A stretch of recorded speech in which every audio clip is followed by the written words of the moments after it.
এই কালেমা যখন মুসা আলাইহিস সালাম পড়েছেন, লা ইলাহা ইল্লাল্লাহ, এই কালেমা যখন তিনি উচ্চারণ করেছেন, ফেরাউনের রাজতক আস্ত ছিল?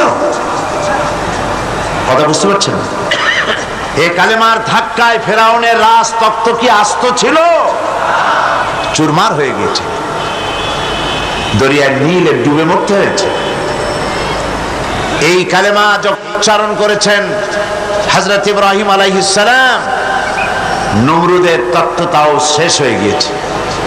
এই কালেমা যখন উচ্চারণ করেছেন মুহাম্মদুর রাসূলুল্লাহ সাল্লাল্লাহু আলাইহি ওয়াসাল্লাম, তখন আবু জাহাল, আবু লাহাব, উতবা, শাইবা, মুগীরা বংশশুদ্ধ, এদের সমস্ত রাজ ব্যবস্থা, সমস্ত সবকিছু ছিন্ন ভিন্ন হয়ে গিয়েছে। এই কালেমা আমরা উচ্চারণ করি, আমরাও পড়ি।